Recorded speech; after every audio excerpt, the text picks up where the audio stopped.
Hello and welcome to another video of Indian Polity MCQ series.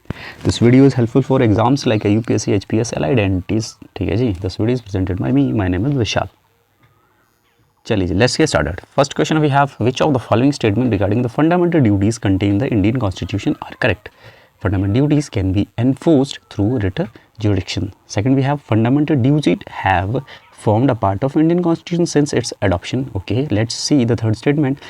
It is saying that fundamental duties became the part of Constitution in accordance with the recommendation of Swaran Singh Committee. And last we have fundamental duties are applicable only to the citizens of India. अब you have to figure out the correct statement. ठीक है, इनमें से आपको correct statement जो है वो figure out करनी है. मुझे बताएं कि इनमें से कौन सी right statement रहेगी. पहली statement बोल रही है कि इसको enforce किया जा सकता है writ के थ्रू. सेकंड कह रही है कि fundamental duties जो है वो इंडियन कॉन्स्टिट्यूशन का पार्ट है. कब से है? जब से ये अडॉप्ट हुआ. थर्ड स्टेटमेंट बोल रही है the fundamental duties became the part of constitution in accordance with the recommendation of, या फिर फंडामेंटल ड्यूटीज जो है वो कॉन्स्टिट्यूशन का पार्ट बनी.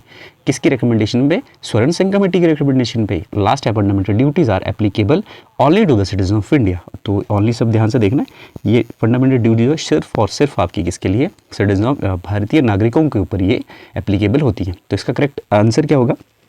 देखिए, पहले तो ये फोर्थ स्टेटमेंट करेक्ट है कि ये सबसे पहले तो सिटीजन्स ऑफ इंडिया के ऊपर ही लागू होती है. और second third statement is also correct क्योंकि स्वर्ण सिंह कमेटी के रिकमेंडेशन पे ही इसको जो है वो लाया गया था हमारे संविधान में by 42nd constitution amendment 1976. Okay, अब सेकंड स्टेटमेंट देखिए, fundamental duties have formed a part of Indian constitution adoption. नहीं, अगर देखिए थर्ड स्टेटमेंट करेक्ट है तो फर्स्ट स्टेटमेंट सेकंड स्टेटमेंट साथ साथ में इनकरेक्ट भी हो जाएगी क्योंकि फंडामेंटल ड्यूटीज जो है वो 42nd कॉन्स्टिट्यूशन अमेंडमेंट में आई. ठीक है, कॉन्स्टिट्यूशन अमेंडमेंट 1976 में आई, लेकिन कॉन्स्टिट्यूशन जो हमारा वो बना, ठीक है, 1950 में इसको लागू किया गया था. ठीक है, कुछ एक फीचर जो थे वो आपके पास 1949 में भी लागू कर दिए गए थे, लेकिन ये जो फंडामेंटल ड्यूटीज़ थी ये तब तक आपके कॉन्स्टिट्यूशन में नहीं थी. ठीक है, इसको बाय रिकमेंडेशन ऑफ स्वर्ण सिंह कमेटी इन साल था आपका 1976, तब इसको लाया गया आपके कहाँ पे? पार्ट, कौन से पार्ट में? Part 4A of the constitution. ठीक है, और आर्टिकल की बात करें तो 51A में है आपको जो है वो क्या है? फंडामेंटल ड्यूटीज़ हैं. ठीक है जी. अब fundamental duties can be enforce through the writ जुडिक्शन. नहीं जी, फंडामेंटल ड्यूटीज़ को आप रिट के थ्रू इंप्लीमेंट नहीं कर सकते. तो ये आपके पास है जो इसका करेक्ट ऑप्शन है that is option number D, which is saying कि 3 और 4 आर करेक्ट. जो तीसरी और चौथी स्टेटमेंट है ये करेक्ट है आपके पास. ठीक है जी. चलिए, नेक्स्ट है we have Which of the following duties have been prescribed by the Indian Constitution as fundamental duty? अब आपको फंडामेंटल ड्यूटी सारी की सारी पता होनी चाहिए. ठीक है, 10 तो फंडामेंटल ड्यूटीज़ आपकी 1976 में मतलब कॉन्स्टिट्यूशन में ऐड की गई थी और एक जो है वो 2002 में ऐड की गई थी. और वो कौन सी थी? आपकी एजुकेशन प्रोवाइड करनी है आपको कहाँ से? 16 और 14 ईयर्स के जितने भी टीन है उनके लिए आपको क्या है? एजुकेशन जो है वो प्रोवाइड करनी है, वो भी फंडामेंटल ड्यूटी है आपकी. ठीक है, इसको लाया गया था 2002 में. और मैंने कहा कि 42nd अमेंडमेंट 1976 में आपके पास 10 फंडामेंटल ड्यूटीज़ जो वो लाएगी. अब इनमें से कौन सी ऐसी फंडामेंटल ड्यूटीज़ हैं जो अपने पास? To defend our country, this is our fundamental duty. To pay income tax, देखिए ये फंडामेंटल ड्यूटी नहीं है. ठीक है जी. To preserve the rich heritage of our composite culture, this is also fundamental duty. And fourth, to safeguard public property, this is also fundamental duty. तो correct statement find out करनी है तो first, third and fourth are correct. तो first, third and fourth ये हमारे पास D option में है. ठीक है जी. तो this D option is correct. अब बात करें टू पे इनकम टैक्स, देखिए जब स्वर्ण सिंह कमेटी के द्वारा रिकमेंडेशन दी गई थी पहले तो उन्होंने क्या किया? 8 फंडामेंटल ड्यूटी जो थी सरकार को सुजेस्ट की थी, लेकिन सरकार ने 42nd कॉन्स्टिट्यूशन अमेंडमेंट लाया 1976 में लाया गया. और इसमें उन्होंने क्या किया कि 10 फंडामेंटल ड्यूटीज़ जो थी उनको लाया. ठीक है, लेकिन देखिए फंडामेंटल ड्यूटीज़ की रिकमेंडेशन की बात करें तो आपके पास जो स्वर्ण सिंह कमेटी थी उनके द्वारा ये भी कहा गया था कि आप ऐसा करें कि जो अगर फंडामेंटल ड्यूटीज़ नहीं मानता है उनको पेनल्टी या पनिशमेंट दी जाए. और दूसरी इन्होंने रिकमेंडेशन दी थी कि जो आप लॉ इंपोज करोगे फंडामेंटल ड्यूटीज़ को पूरा करने के लिए उनको चैलेंज नहीं किया जा सके. ठीक है, कुछ ऐसा लॉ जो है आपके फंडामेंटल ड्यूटीज़ के ऊपर को इंपोज करने के लिए जो लगाया जाएगा उसको चैलेंज ना किया जाए, उसको इम्यूनिटी मिली किसी न किसी तरह की. और मैंने कहा कि ये कुछ एक रिकमेंडेशन और साथ साथ में ये की टू पे इनकम टैक्स, उन्होंने कहा कि इनकम टैक्स को पे करना भी फंडामेंटल ड्यूटी में डालो. तो सरकार ने तीनों रिकमेंडेशन नहीं मानी. ठीक है, तो ये 3 रिकमेंडेशन जो अपने पास स्वर्ण सिंह कमेटी के द्वारा दी गई थी कि पेनल्टी लगाओ, अगर फंडामेंटल ड्यूटीज़ को कोई फॉलो नहीं करता उसको पनिशमेंट दी जाए. और सेकंड उन्होंने कहा था कि अगर पनिशमेंट दी जाएगी, जो लॉ होगा जो पनिशमेंट देगा उस लॉ को भी क्या करें? इम्यून कर लें. किससे? उसको किसी भी कोर्ट में चैलेंज करने से. और लास्ट में उन्होंने कहा कि आप ऐसा करो, ड्यूटी टू पे टैक्स जो है इसको भी क्या करो? इनकम टैक्स को पे करने के लिए जो आपके पास टैक्स पे करने के लिए जो उसको भी फंडामेंटल ड्यूटी बना दो. लेकिन सरकार ने ये नहीं माना. ठीक है, सरकार के द्वारा रिकमेंडेशन जो एक्सेप्ट नहीं की गई. तो आपको याद रखना है. तो इसी के साथ साथ सेकंड स्टेटमेंट इज इनकरेक्ट. तो आपको बाकी सारी 11 की 11 फंडामेंटल ड्यूटीज आपको पता होनी चाहिए वैसे भी, है ना, याद होनी चाहिए। अच्छा, नेक्स्ट है fundamental duties have been added in the constitution by 42nd amendment on the recommendation of, आपने डिस्कस कर लिया किसके, स्वर्ण सिंह कमेटी की अमेंडमेंट की कमेटी के रिकमेंडेशन पे लाया गया और इसको 1976 में 42nd कॉन्स्टिट्यूशन अमेंडमेंट लाएगी सरकार के द्वारा और साल था 1976, तब इसको इम्पोज कर लिया गया। देखिए फंडामेंटल ड्यूटीज़ की ज़रूरत सरकार को कांग्रेस की गवर्नमेंट के समय और कांग्रेस सरकार को ये ज़रूरी क्यों फील हुआ, क्योंकि उन्होंने, आपको पता है कि इमरजेंसी के टाइम पे, ठीक है, उनको ये नेसेसिटी फील हुई कि किस तरह से सिटीजन्स के ऊपर कुछ एक उनकी ड्यूटीज़ होनी चाहिए। तो वो आपके पीरियड, अब आपको पता है किस तरह का पीरियड था वो 1975 से 77 के बीच में, जब इंदिरा गांधी गवर्नमेंट के द्वारा इंटरनल इमरजेंसी जो थी सरकार मतलब इम्पोज की थी इंडिया में। तो उसी ड्यूरिंग जो था सरकार ने ये इस कमेटी सेटअप की, जिससे कि कमेटी की रिकमेंडेशन रही और उन्होंने कहा कि कुछ फंडामेंटल ड्यूटीज़ जो है वो होनी चाहिए और उसके साथ उन्होंने फंडामेंटल ड्यूटीज़ को लाया और सरकार के द्वारा फाइनली एक्सेप्ट की गई 42nd कॉन्स्टिट्यूशन अमेंडमेंट 1976 में। और इसको पार्ट 4 में, जैसे मैंने बताया कि पार्ट आपके पास 4A में कॉन्स्टिट्यूशन में डाला गया और साथ साथ में इसको आर्टिकल 51 में आपके पास ये आपको देखने को मिलेंगे फंडामेंटल ड्यूटीज़। उस समय मैंने कहा initially there were 10 fundamental duties जो सरकार के द्वारा लाएगी, लेकिन रिसेंटली इसको जो है कॉन्स्टिट्यूशन अमेंडमेंट जो आपका 86th कॉन्स्टिट्यूशन अमेंडमेंट 2002 का, आप सभी को पता है ये 11th फंडामेंटल ड्यूटी हो तब लाएगी 2002 में। ये भी आपको पता नहीं चाहिए कॉन्स्टिट्यूशन अमेंडमेंट कौन सी थी और कौन सा ईयर था और कौन सी फंडामेंटल ड्यूटी थी, जिसके तहत आपको 6 to 48 के जितने भी वार्ड्स होंगे, आपके पास बच्चे होंगे, उनको क्या करना है, एजुकेशन प्रोवाइड करनी। दिस ऑल्सो फंडामेंटल ड्यूटी, ठीक है जी। अब मैंने कहा कि इसकी रिकमेंडेशन जो अपने पास से स्वर्ण सिंह कमेटी थी, इनके द्वारा रिकमेंडेशन दी गई थी 8th की, लेकिन सरकार को ट्रेंड इम्पोज की। साथ में इन्होंने एक और रिकमेंडेशन दी थी कि आपने पास क्या करना है, फंडामेंटल ड्यूटीज़ को पेनल्टी जो है इम्पोज करो अगर कोई नहीं मानता। सेकंड इन्होंने कहा कि लॉ बनाओ ऐसा जो कि फंडामेंटल ड्यूटी को इम्पोज करे और उस लॉ को इम्यून कर दो, जिससे ताकि चैलेंज ना किया जा सके, है ना।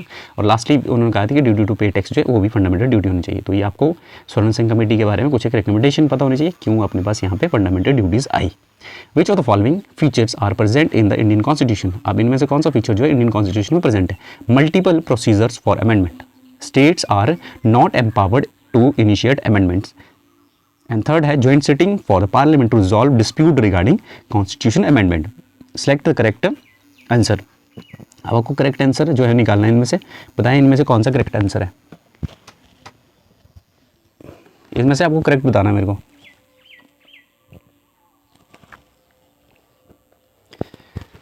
देखिए अगर अमेंडमेंट की बात करें तो मेनली देखो पहली स्टेटमेंट देखें मल्टीपल प्रोसीजर्स ऑफ अमेंडमेंट, ठीक है, ये क्वेश्चन ठीक है, क्योंकि आप जब अमेंडमेंट को देखते हो तो आपको कितने टाइप की अमेंडमेंट देखने को मिली, तो 3 टाइप की अमेंडमेंट आप देखें। एक आपके पास सिंपल अमेंडमेंट होती है, ठीक है, जिनको आप कहते हैं कि अमेंडमेंट जो होती है by simple majority in parliament है, जिसको आप सिंपल अमेंडमेंट बोलते हैं, ठीक है, जो आपकी क्या है सिंपल अमेंडमेंट है, जिसको कि आप पार्लियामेंट में सिंपल मेजोरिटी के साथ ही उस अमेंडमेंट को कर सकते हैं, that is simple amendment. Second amendment होती है आपका स्पेशल मेजोरिटी के साथ, ठीक है, स्पेशल मेजोरिटी के साथ। और थर्ड अमेंडमेंट है आपके पास स्पेशल मेजोरिटी चाहिए, स्पेशल मेजोरिटी प्लस साथ साथ में आपको स्टेट के थ्रू क्या हाफ ऑफ द स्टेट जो है उनके द्वारा इसको क्या रेटिफाई भी करना चाहिए। तो ये आपके पास 3 टाइप की क्या अमेंडमेंट्स है।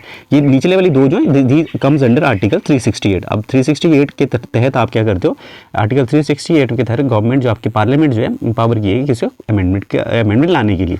तो आपके पास जो ये 2 स्टेटमेंट है, सॉरी 2 आपके पास जो अमेंडमेंट है, जैसे स्पेशल मेजोरिटी में जो अमेंडमेंट लाई जाएगी उसके साथ साथ special majority plus half of the state जो रेक्टिफाई करेंगे, उन अमेंडमेंट्स को आर्टिकल 368 के तहत लाया गया है। लेकिन जो सिंपल अमेंडमेंट है जिसमें कि आपके पार्लियामेंट को सिंपली जो है वो क्या करना है, मेजोरिटी के साथ ही कहें कि वो जो है वो अमेंडमेंट लानी है, तो ये सिंपल अमेंडमेंट है। तो 3 प्रकार के अमेंडमेंट आप देखोगे, ठीक है, ये 2 आर्टिकल 360 कहते हैं, लेकिन दिस जो ये स्टेटमेंट है फर्स्ट आप कैटेगरी की जो आपको अमेंडमेंट है it does not come and ये आर्टिकल 368, ठीक है जी।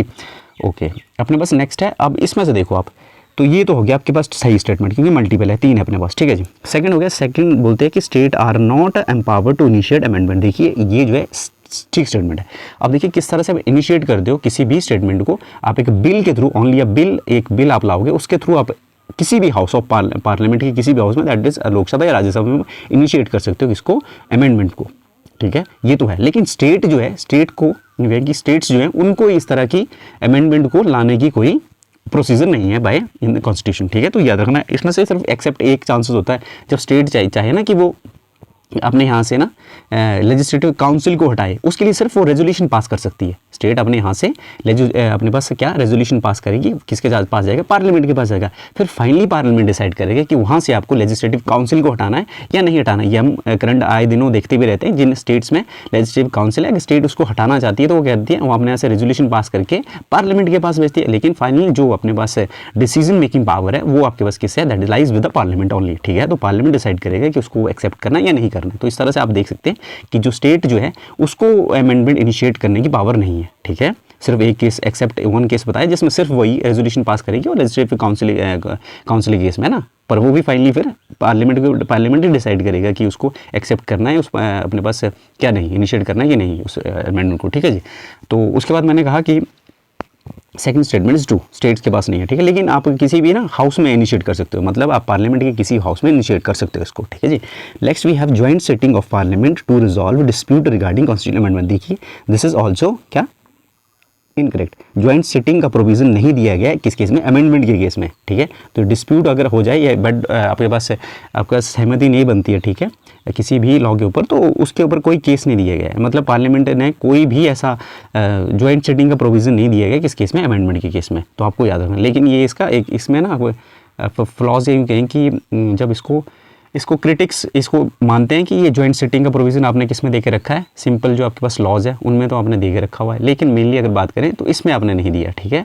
तो ये जो है क्या है, तो थोड़ा सा इसको क्या मानते हैं, क्रिटिक जो है इसको उस नज़र से भी देखते हैं। तो आपको याद रखना है, मैंने कहा कि आपके पास क्रिटिसिज्म है इसका ये। ठीक है, no joint sitting in case of किसके केस में, कॉन्स्टिट्यूशन अमेंडमेंट बिल के केस में कोई भी आपके पास जॉइंट सिटिंग नहीं होती है। और ठीक है, और ये भी कहा, और ना इसकी एक क्रिटिसिज्म और बताता हूँ मैं आपको। जैसे कि अमेंडमेंट की बात चली हुई है, तो अमेंडमेंट जैसे कि जैसे थर्ड कैटेगरी की मैंने यहाँ बताया आपको कि आपके पास जो स्टेट्स होंगी, ठीक है, तो स्टेट्स को उससे बहुत तक बाहर रखा गया है। जैसे कि स्टेट अपने खुद से इनिशिएट तो कर ही नहीं सकती अमेंडमेंट, सिर्फ एक केस है जहाँ पे लेजिस्लेटिव काउंसिल के सिर्फ वो रेजोल्यूशन पास कर सकती है ना। उसके साथ मैंने कहा कि half of the state ratify करेंगे, लेकिन यूएस के केस में देखो यहाँ पे हाफ स्टेट जो वो रेटिफाई कर सकती हैं। ठीक है, half of the state should ratify इसको, मतलब जो थर्ड टाइप की कॉन्स्टिट्यूशन है, ठीक है, सॉरी अमेंडमेंट है ना, इसको जो है हाफ ऑफ स्टेट रेटिफाई कर। लेकिन यूएस के केस में ये 3/4 है, मतलब ज़्यादा है। ठीक है, तो ये भी थोड़ा इसका क्रिटिक्स देखते हैं कि इंडियन के केस में हाफ ऑफ द स्टेट ही चलेगा, लेकिन यूएस के केस में 3 ऑफ द स्टेट जो है उनको रेटिफाई करना ज़रूरी होता है। तो ये कुछ एक क्रिटिसिज्म है इसके आपके अमेंडमेंट के। ठीक है जी, आई होप क्लियर है आपको।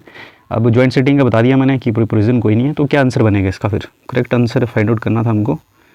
अच्छा जी, मल्टीपल प्रोसीजर, ठीक है, state are not empowered to initiate, this is also correct. Joint sitting resolve, this is not, है ना, जॉइंट सिटिंग का प्रोविजन नहीं है, तो थर्ड हटा दो और अपने पास सिर्फ बी ऑप्शन बचता है, दैट इज करेक्ट। वो आपको क्लियर है ये। चलिए जी, नेक्स्ट पे मूव करते हैं।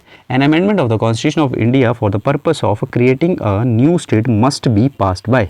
अब बताओ, simple majority in parliament, new state बनानी है आपको, तो ये कौन सी टाइप की अमेंडमेंट में फॉल करेगा, आपको ये पता होना चाहिए। जैसे कि मैंने टाइप कितनी बताई, 3 टाइप की बताई। अब मेरे को अगर आपको पता होगा कि ये टाइप 1 में आती है, टाइप 2 में आती है, टाइप 3 में आती है, तो आप इजीली इसको सॉल्व कर लोगे, है ना।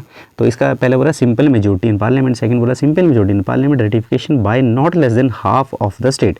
तो ये कौन सी होगी, स्पेशल मेजोरिटी होगी, है ना, विद हाफ ऑफ रेटिफिकेशन, मतलब टाइप 3 की होगी, है ना जी।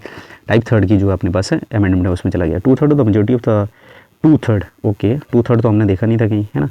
Ratification by not less than 2/3 of the seat, तो this is incorrect. 2/3 of the member of the वो the house present and voting, ठीक है जी। चलो ये अपने पास कहाँ पे, ये भी आपकी कौन सी है, मेजोरिटी, है ना, टाइप टू में रखो इसको। चलो जी, अब ये जो आपके पास क्या है, क्रिएटिंग, आप जब न्यू स्टेट क्रिएट करते हैं तो आप इसमें सिंपल मेजोरिटी में इसको क्रिएट कर सकते हैं, ठीक है। तो इसके लिए कोई आपको स्पेशल यूँ कहें कि टाइप 2 या टाइप 3 की अमेंडमेंट करने की ज़रूरत नहीं है, मतलब स्पेशल मेजोरिटी के साथ ज़रूरत करने की आपको कोई ज़रूरत फील नहीं होती इसमें, ठीक है।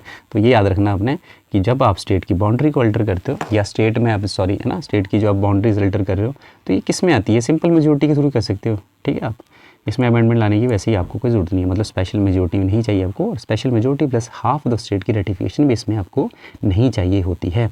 अगर मैं बात करूँ आपके पास स्पेशल मेजोरिटी है जिसपे ना टाइप 2 की मैंने बताई थी आपको, जिसमें कि स्पेशल मेजोरिटी चाहिए आपको 50% ऑफ द जो आपके इधर हाउस ऑफ पार्लियामेंट, और 2/3 ऑफ द आपके पास जो मेंबर प्रेजेंट एंड वोटिंग, वो आपके पास किसमें टाइप 2 की कैटेगरी में फॉल करती है अमेंडमेंट में। अब टाइप 2 वैसे तो कहीं नहीं लिखा है ना, टाइप 2 हम समझने के लिए कर रहे हैं ऑब्वियसली, है ना इसको।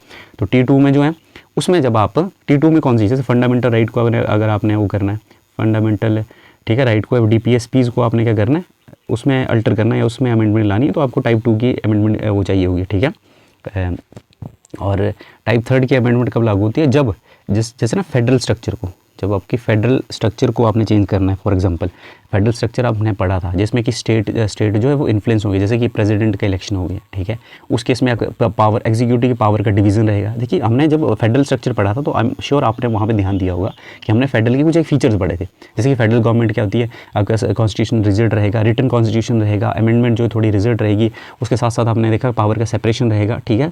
और क्या था उसमें, और था कि सेंटर और स्टेट के ऊपर 2 गवर्नमेंट फंक्शन करेंगी, बाई कैमरल होगा, ठीक है। तो ये फेडरल के फीचर थे। अब फेडरल फीचर को आपने चेंज करना है तो स्टेट की रेटिफिकेशन आपको वैसे ही चाहिए, ठीक है। तो आपको टाइप 3 बस जो तीसरी टाइप की हम जो देख रहे थे ना, तो T3, ठीक है, इस तरह की अमेंडमेंट चाहिए, जिसमें क्या होता है आपका कि आपको स्पेशल मेजोरिटी तो चाहिए चाहिए टाइप 2 की केसेस में, उसके साथ साथ आपको हाफ ऑफ द स्टेट की रेटिफिकेशन भी चाहिए। तो इस केस में जैसे कि फॉर एग्जाम्पल मैंने कहा कि आपको एग्जीक्यूटिव पावर जो है आपके ना एक्सटेंड करनी है अपनी यूनियन या स्टेट के केस में, ऐसे फिर सुप्रीम कोर्ट या हाई कोर्ट के केस में, ठीक है, तो ये भी है। और फिर ये जरूरी यहाँ पे ना मैं बताता हूँ आपको कि आर्टिकल जो 368 है ना, ठीक है, उसमें अगर अमेंडमेंट करनी है तब भी वो इसमें जाता है टाइप 3 में, ठीक है।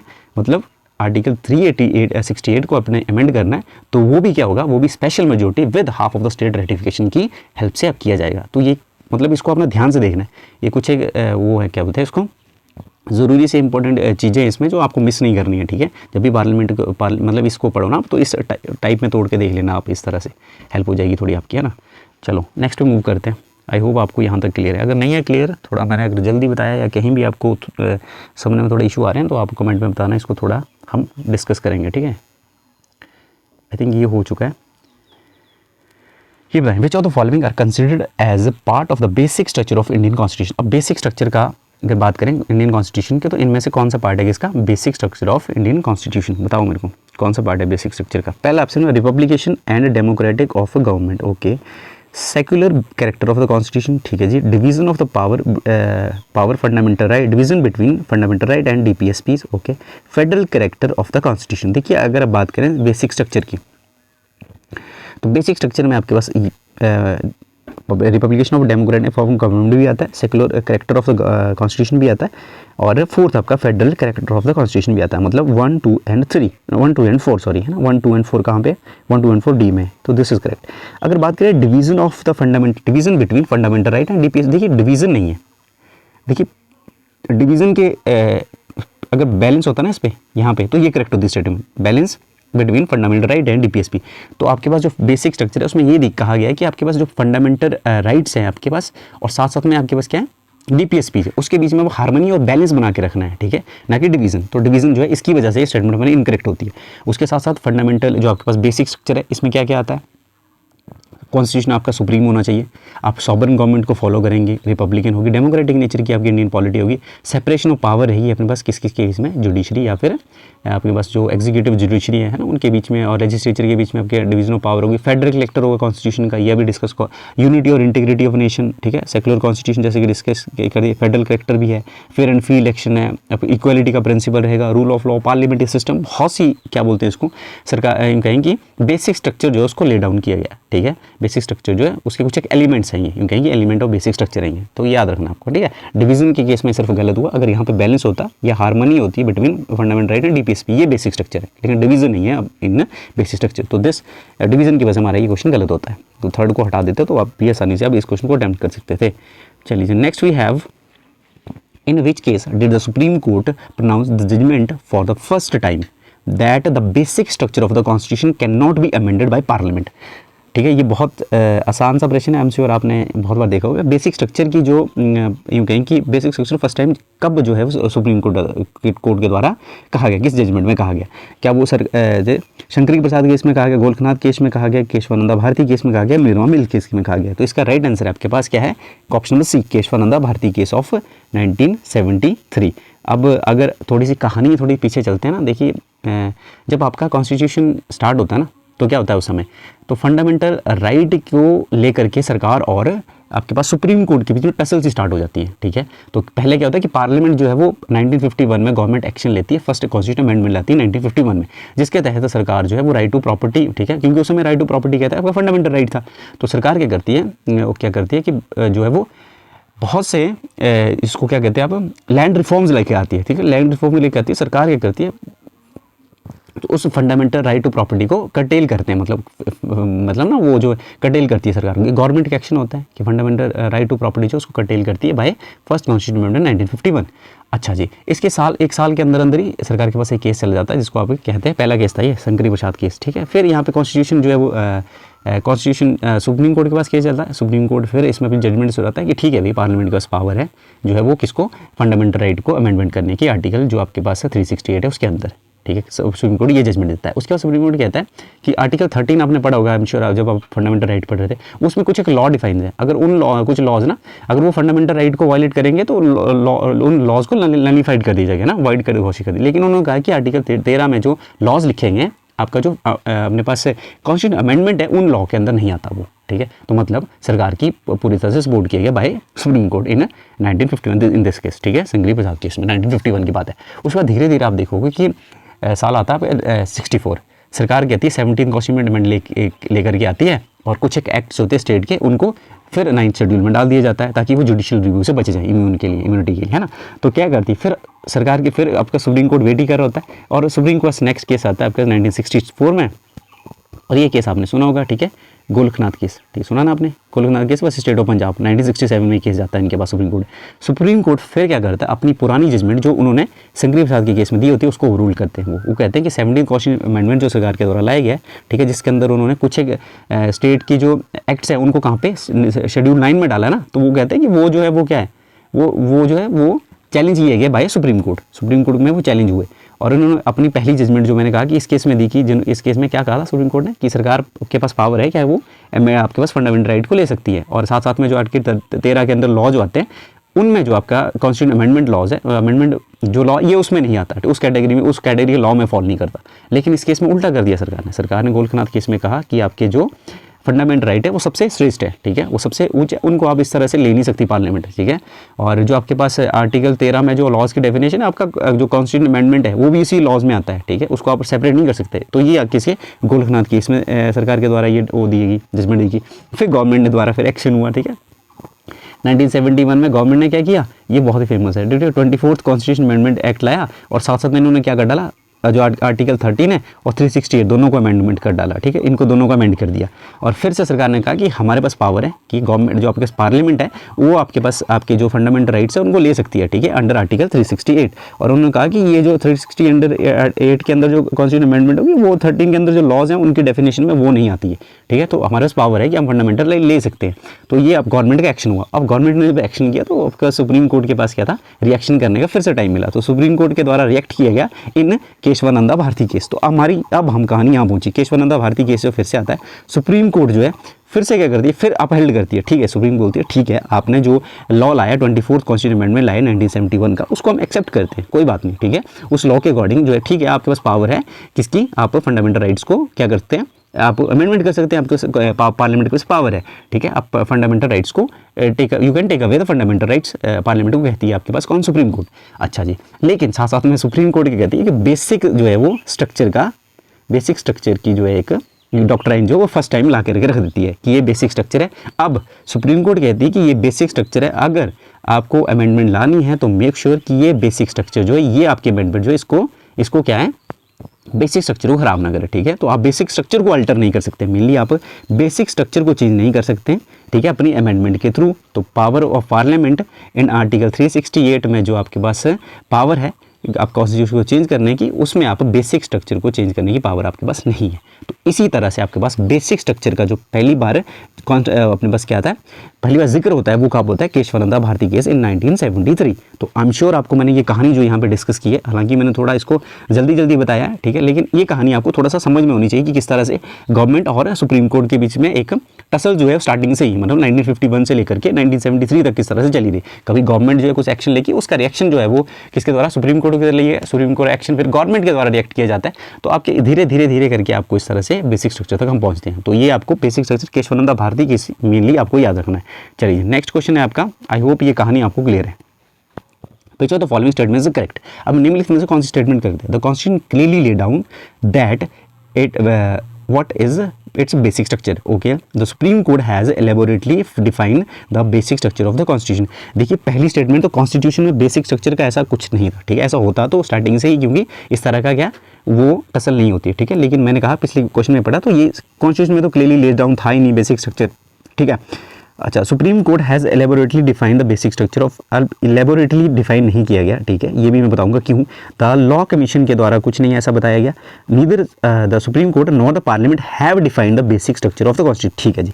देखिए कुछ एक इंटरप्रिटेशन की जाती है किस केस में, for example Kesavananda Bharati case था 1973 का, फंडामेंटल, जिसको आप ना केशवानंद भारती केस को ना आप केशवानंद भारती केस जो है इसको ना फंडामेंटल राइट केस भी कहते हैं, ये भी याद रखना है। फंडामेंटल राइट केस इसको कहते हैं, Kesavananda Bharati case also called as fundamental right case.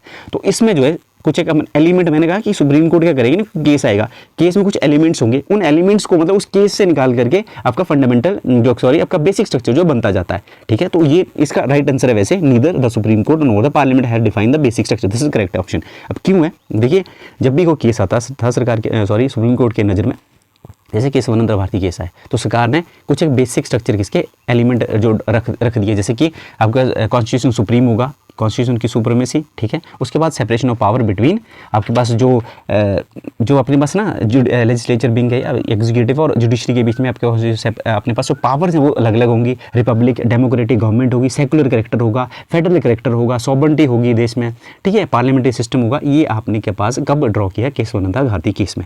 उसके बाद सेकंड केस आपके पास याद रखना आपको, इंदिरा सोहनी केस, ठीक है, जिसको आप इलेक्शन केस भी कहते हैं पॉपुलर, सॉरी इंदिरा सोहनी नहीं, इंदिरा नेहरू केस, ठीक है।